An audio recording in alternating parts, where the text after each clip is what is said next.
So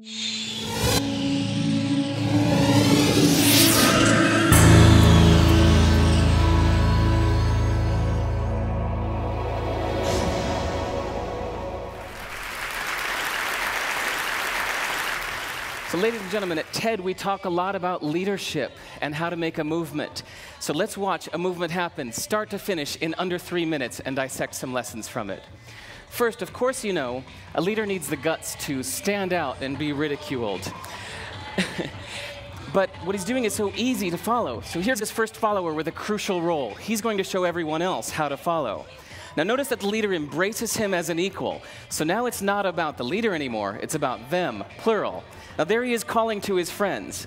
Now if you notice that the first follower is actually an underestimated form of leadership in itself. It takes guts to stand out like that. The first follower is what transforms a lone nut into a leader.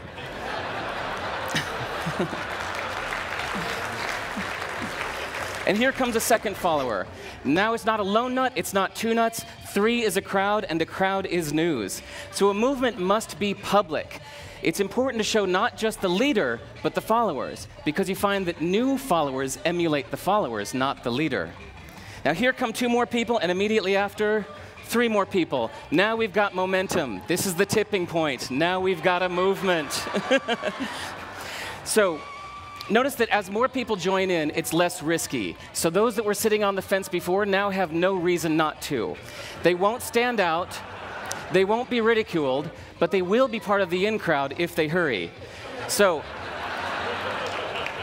over the next minute, you'll see all of the those that prefer to stick with the crowd, because eventually they would be ridiculed for not joining in. And that's how you make a movement. But let's recap some lessons from this. So first, if you are the type, like the shirtless dancing guy, that is standing alone, remember the importance of nurturing your first few followers as equals. So it's clearly about the movement, not you. Okay, but we might have missed the real lesson here. The biggest lesson, if you noticed, did you catch it? Is that leadership is over-glorified. That yes, it was the shirtless guy was first, and he'll get all the credit, but it was really the first follower that transformed the lone nut into a leader. So as we're told that we should all be leaders, that would be really ineffective. If you really care about starting a movement, have the courage to follow and show others how to follow. And when you find a lone nut doing something great, have the guts to be the first one to stand up and join in. And what a perfect place to do that at TED. Thanks.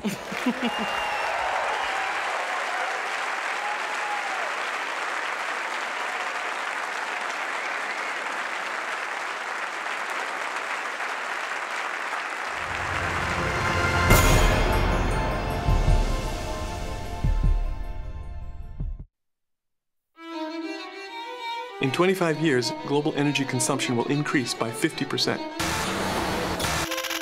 To meet demand, we'll need to harness the power of sun, wind, waves, atoms. They're all on the table, but today we need oil.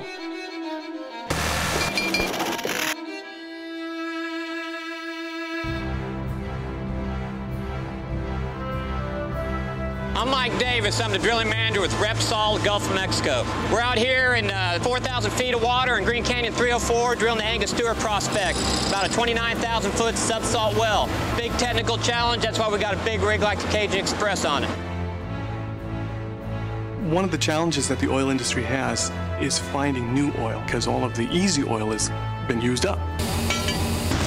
Finding oil is becoming more difficult and difficult because it's always deeper and deeper and deeper. More and more, the industry requires deep computing to find that deep oil. We have tools downhole that evaluate the rock while we're drilling it. This data is being sent up just about instantaneously while we're drilling 5 miles down below the surface. The Barcelona Supercomputing Center is a valuable resource for Repsol because it allows them to crunch those numbers and generate those images that allows them to find the oil. I am in the Barcelona Supercomputing Center, and we are here working to generate the new generation of seismic imaging tools.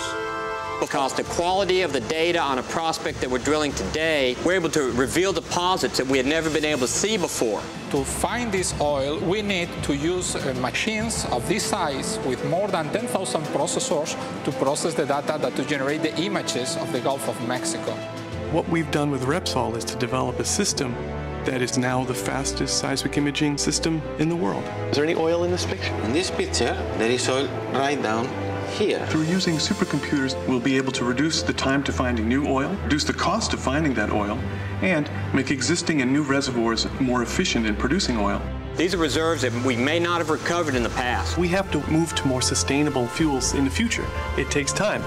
And in the meantime, we need to find the oil that we can to supply the Earth's needs.